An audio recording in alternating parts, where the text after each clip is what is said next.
mahasiswa Unipar Jember NIM 211F10413 kelas DF B1 Prodi Fakultas PLB mata kuliah Pendidikan Anak Disabilitas Laras, dosen pengampu Ibu Sugiartati SPD MPD atau lebih dikenal dengan sapaan akrab Bunda Tati.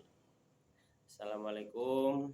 Alhamdulillah kali ini kita masih diberi kesempatan untuk sama-sama belajar mencari ilmu pengetahuan. Rasulullah sallallahu alaihi wasallam bersabda, "Thalabul ilmi fardhatun ala kulli muslimin wal muslimatin." Menuntut ilmu itu wajib. Jadi menuntut ilmu itu wajib bagi setiap muslim dan muslimat.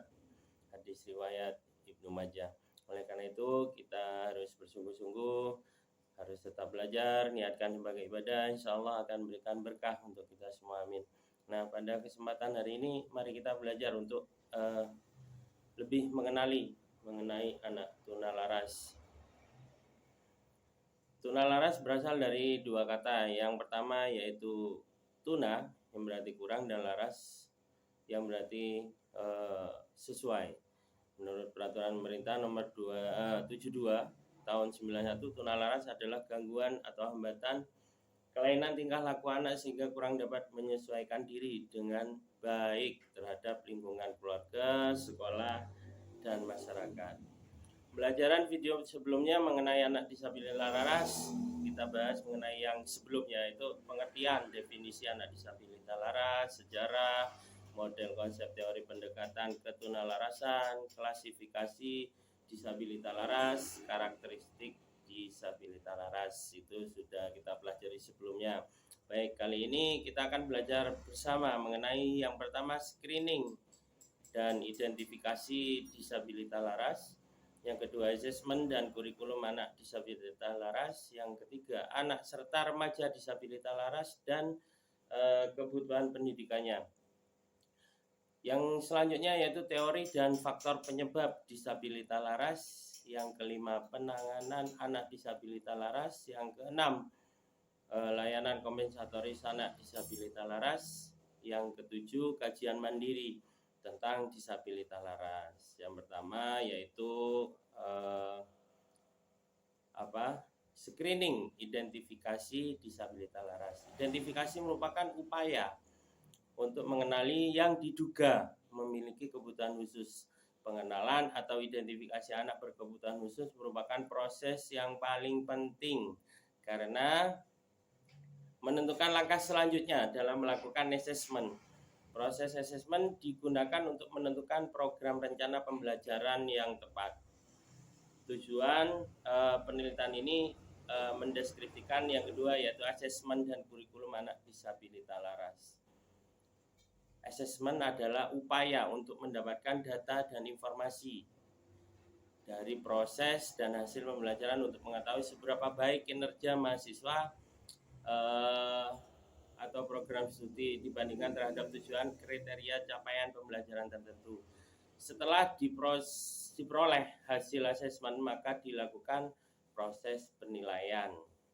Penilaian atau grading adalah proses penyematan atribut atau dimensi atau kuantitas berupa angka atau huruf terhadap hasil asesmen dengan cara membandingkan terhadap suatu instrumen standar tertentu. Hasil dari penilaian berupa atribut, dimensi, kuantitas tersebut digunakan sebagai bahan evaluasi. Evaluasi tersebut proses pemberian status atau keputusan klasifikasi terhadap suatu hasil asesmen.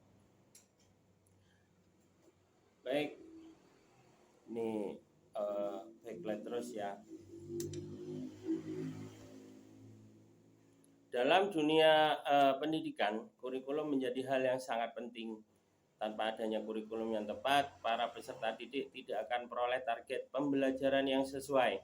Seiring berkembangnya zaman, kurikulum dalam dunia pendidikan pun terus mengalami perubahan. Semuanya disesuaikan dengan kebutuhan peserta didik di eranya masing-masing. Jadi beda zaman, biasanya beda kurikulum. Kurikulum tersebut berisi sekumpulan rencana, tujuan, dan materi pembelajaran, termasuk cara mengajar yang akan menjadi pedoman bagi setiap pengajar supaya bisa mencapai target dan tujuan pembelajaran dengan baik. Jika dilihat secara etimologis, kurikulum berasal dari bahasa Yunani, yaitu kurir yang berarti pelajari, serta curere yang berarti tempat berpacu. Dulu istilah ini dipakai di dalam dunia olahraga. Jadi kurikulum itu dapat diartikan sebagai sebuah jarak yang mesti ditempuh seorang pelari pada zamannya. Jadi pengertian kurikulum tersebut dapat medali untuk penghargaan lainnya. Kemudian istilah kurikulum diadaptasi ke dalam dunia pendidikan. Jadi yang awal-awal digunakan kata-kata kurikulum di dunia olahraga, kemudian diadaptasi ke dunia pendidikan. Jadi pengertian kurikulum dalam dunia pendidikan laras kemudian menjadi sekumpulan mata pelajaran yang harus ditempuh dan dipelajari oleh peserta didik supaya mendapatkan kesetaraan dan kesempatan yang sama. Baik, selanjutnya pendidikan bagi anak berkebutuhan khusus sangat penting bagi keberlangsungan hidup masyarakat, karena melalui pendidikan anak dapat berinteraksi dengan orang lain dan diperlakukan sama dengan anak non-disabilitas lainnya. Anak berkebutuhan khusus pun berhak mendapatkan pendidikan yang dicantumkan lewat pasal 5 ayat 2 Undang-Undang Nomor 20 tahun 2003 tentang Sistem Pendidikan Nasional, mengamanatkan pendidikan bagi anak berkebutuhan khusus yang berbunyi warga negara memiliki kelainan fisik, emosional, mental, intelektual, dan atau sosial berhak mendapatkan dan memperoleh pendidikan khusus. Tujuannya adalah agar anak berkebutuhan khusus mampu menyesuaikan diri dalam rangka mengoptimalkan pendidikan untuk anak berkebutuhan khusus. Selain peran sekolah sebagai satuan penyelenggara pendidikan, guru, masyarakat, dan orang tua, dan peranan bimbingan dan konseling juga sangatlah membantu dalam pencapaian suatu tujuan pendidikan tersebut. Memiliki anak tentu menjadi sebuah kebahagiaan yang tidak terkatakan, sehingga sebagai orang tua bahkan akan merasa hidup mereka menjadi lengkap setelah kehadiran anak di tengah-tengah keluarga tersebut. Jadi sangat tepat jika semua orang tua selalu menginginkan yang terbaik bagi anak-anaknya, terutama jika ternyata sang anak berkebutuhan khusus mengetahui dan memahami kondisi anak berkebutuhan khusus sejak dini adalah sebuah hal yang sangat penting agar orang tua bisa melakukan berbagai tindakan dan juga hal-hal lainnya yang dianggap penting bagi sang anak. Langkah-langkah tepat tentu sangat baik jika dilakukan sejak dini. Jadi enggak keliwat, agar kelak anak tersebut yang berkebutuhan khusus bisa mandiri, kuat melalui semua tantangan yang ada di dalam kehidupannya nanti. Sebab anak menjadi tulang laras secara garis besarnya dapat dikelompokkan menjadi 3 kelompok. Yang pertama faktor psikologis, yang kedua psikososial, yang ketiga faktor psikologis gangguan tingkah laku. Faktor psikologis yang disebabkan terganggunya faktor psikologis biasanya diwujudkan dalam bentuk tingkah laku yang menyimpang seperti abnormal fixation, agresif, regressive, resignation, concept of desperancy. Faktor psikososial gangguan tingkah laku yang tidak hanya disebabkan oleh adanya frustasi, stres, jadi melainkan juga ada pengaruh faktor lain seperti pengalaman masa kecil, trauma yang tidak atau kurang menguntungkan perkembangan anak. Baik, selain penyebabnya itu disabilitas laras itu selain faktor biologis ya, misalkan kurang berfungsi sebagai mestinya, terganggunya pada otak, hipertiroid, dan kelainan saraf motoris gitu. Jadi penyebabnya banyak sekali. Penanganan anak disabilitas laras seorang yang mengalami kesulitan untuk beradaptasi dengan baik terhadap lingkungan dan juga orang-orang di sekitarnya. Anak tunalaras pada umumnya sulit untuk berkomunikasi pada umumnya ini. Sulit untuk komunikasi dan memiliki emosi yang tidak stabil. Jadi gurau-gurau, marah-marah guyon gitu. Sehingga kerap tidak bisa bersosialisasi dengan lingkungan dan orang-orang di sekitarnya. Nah, bagaimana upaya yang harus dilakukan untuk mengatasi anak berkebutuhan khusus dengan gangguan emosional? Gimana? Nah, berikut ini beberapa cara menangani anak-anak berkebutuhan khusus. Yang pertama, orang tua harus lebih terbuka pemikirannya, tidak boleh kolot. Jadi orang tua anak berkebutuhan khusus pikirannya harus lebih universal seperti itu.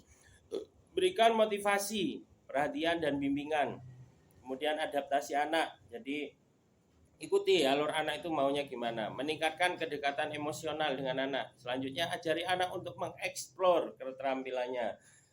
Mengeksplor. Jadi kita eksplorasi untuk keterampilannya, dia bisa apa gitu. Kita dukung. Tanamkan kemandirian sejak dini. Baik. Kemudian lanjut layanan kompensatoris anak dengan disabilitas laras adalah memfasilitasi anak yang memiliki hambatan pada aspek tertentu seperti kehilangan fungsi penglihatan, pendengaran, hambatan dan pada kognitif, motorik, emosi maupun tingkah laku. Dalam hal ini disabilitas laras sehingga dialihkan pada fungsi lain yang memungkinkan dapat menggantikan fungsi yang hilang. Baik. Model-model layanan pendidikan anak berkebutuhan khusus ada banyak, misalkan sekolah luar biasa, sekolah luar biasa berasrama, jadi menciptakan lingkungan di situ biar mandiri, minimal bisa mandiri, bisa lebih percaya diri seperti itu. Kelas jauh atau kelas kunjung, sekolah dasar luar biasa. Terus kemudian ada kelas biasa dengan ruang bimbingan khusus, terus kemudian bentuk kelas khusus. Menurut Badan Pusat Statistik tahun 2013, sudah lama sekali ini ya. Data penyandang disabilitas di Indonesia mencapai 4% dari total populasi. 24 juta orang diantaranya masih dalam usia produktif dan memerlukan pekerjaan. Sulitnya penyandang disabilitas memperoleh pekerjaan di Indonesia menjadi salah satu hal yang perlu ditangani dengan serius. Karena apabila tidak, maka hal tersebut akan menimbulkan dampak sosial lainnya seperti pengangguran bahkan kemiskinan. Salah satu hal yang dapat dilakukan untuk menanggapi hal tersebut adalah melalui kesempatan kerja yang diberikan untuk penyandang disabilitas. Memperoleh kesempatan kerja merupakan idaman setiap orang. Karena dengan bekerja kita dapat memenuhi kebutuhan hidup sehari-hari serta dapat menjadi insan yang produktif. Hal ini telah diatur dalam pasal 28D ayat 2 Undang-Undang Dasar Negara Republik Indonesia tahun 1945, yaitu bunyinya setiap orang berhak untuk bekerja serta mendapat imbalan dan perlakuan yang adil dan layak dalam hubungan kerja. Setiap orang di sini berarti semua orang tanpa terkecuali, termasuk di dalamnya penyandang disabilitas. Memperkerjakan penyandang disabilitas sesuai dengan jenis dan derajat kedisabilitasannya, pendidikan dan kemampuannya merupakan kewajiban yang harus dilaksanakan oleh perusahaan negara yang terdiri dari misalkan BUMN, BUMD, serta perusahaan swasta, termasuk di dalamnya koperasi. Hal ini telah diatur dalam pasal 14 Undang-Undang PC. Perusahaan tersebut sekurang-kurangnya harus memperkerjakan satu orang penyandang disabilitas yang telah memenuhi persyaratan dan kualifikasi pekerjaan yang bersangkutan untuk setiap 100 orang yang ada. Jadi setiap 100 orang di situ perusahaan sekurang-kurangnya wajib harus mempekerjakan satu orang penyandang disabilitasnya. Tidak hanya perusahaan negara maupun perusahaan swasta yang wajib mempekerjakan penyandang disabilitas. Jadi semua BUMN, pemerintah juga perusahaan swasta harus jadi memenuhi kriteria tersebut. Namun sampai sekarang kayaknya masih kurang seperti itu untuk penyerapan tenaga kerja penyandang disabilitas. Realisasi dari pemerintah atas kewajiban tersebut yaitu dengan memberikan alokasi formasi calon pegawai negeri sipil sebesar 300 kuota pada tahun 2014. Formasi CPNS ini diperuntukkan bagi penyandang disabilitas baik netra, rungu, daksa, grahita, dan laras. Penyandang disabilitas memiliki peluang untuk dapat mengabdi kepada negara, bangsa. Selain itu contohnya yaitu dengan pegawai disabilitas itu cara mengabdinya kepada bangsa negara itu contohnya dengan menjadi pegawai negeri sipil PNS seperti itu. Karena setiap warga negara Indonesia mempunyai kesempatan yang sama untuk melamar menjadi PNS setelah memenuhi berbagai macam persyaratan seperti itu. Hal ini telah diatur dalam Undang-Undang Dasar 1945 Pasal 61, Undang-Undang Nomor 5 Tahun 2014 tentang aparatur sipil negara. Persyaratan yang dimaksud di sini di dalam undang-undang tersebut diatur dalam pasal 65 Undang-Undang ASN, yaitu calon pegawai negeri sipil yang diangkat menjadi pegawai negeri sipil harus lulus pendidikan dan pelatihan serta sehat jasmani dan rohani. Sehat jasmani dan rohani bagi penyandang disabilitas akan disesuaikan. Jadi sehat jasmani rohani itu untuk penyandang disabilitas akan disesuaikan dengan kebutuhan pelaksanaan pekerjaan. Jadi disabilitas itu bukan sakit. Jadi mohon dipahami, disabilitas itu bukan sakit. Jadi itu bukan penyakit. Jadi untuk persyaratan CPNS tersebut untuk menjadi CPNS dulu diangkat menjadi PNS harus lulus pendidikan dan pelatihan serta sehat jasmani dan rohani. Jadi kita sehat jasmani, sehat rohani, nggak gila gitu. Kemudian keadaan kondisi disabilitas itu bukan penyakit, jadi perlu diketahui bersama. Jadi disabilitas itu sekali lagi bukan sakit. Jadi kalau dikatakan sehat jasmani dan rohani, kita sehat jasmani dan rohani seperti itu. Disabilitas tidaklah menjadi alasan untuk mengeliminasi penyandang disabilitas dalam memperoleh hak dan mempertahankan kehidupan. Dalam rangka memberikan kesempatan kerja bagi penyandang disabilitas, maka pemerintah beserta perusahaan negara dan perusahaan swasta juga masyarakat sipil perlu memastikan dihapuskannya berbagai macam hambatan hukum dan sosial dalam mempekerjakan penyandang disabilitas. Penyandang disabilitas pun memiliki hak untuk bekerja, hidup mandiri, memperoleh kesempatan untuk mengembangkan diri sehingga terciptanya disabilitas yang setara, berdaya, mandiri, dan sejahtera. Baik, kemudian selanjutnya, jadi pembelajaran kali ini dimaksudkan untuk yang pertama tadi dibahas di depan, identifikasi disabilitas laras. Yang pertama itu yang kita pelajari kali ini. Yang kedua, asesmen dan kurikulum anak disabilitas laras tadi itu, anak serta remaja disabilitas laras dan berkebutuhan pendidikan. Kemudian teori dan faktor penyebab disabilitas laras tadi itu sudah disebutkan. Penanganan anak disabilitas laras, bagaimana cara menangani anak disabilitas laras, jadi harus tahu sejak dini seperti itu. Jadi peran serta orang tua sangat berpengaruh dan sangat penting di dalamnya. Layanan kompensatoris anak disabilitas laras, kemudian kajian mandiri tentang disabilitas laras. Baik, sekian dari saya pemaparan materi kali ini. Semoga materi ini dapat bermanfaat untuk kita semua dan bisa kita aplikasikan dalam kehidupan sehari-hari. Saya Muhammad Rohim, NIM 211F10413.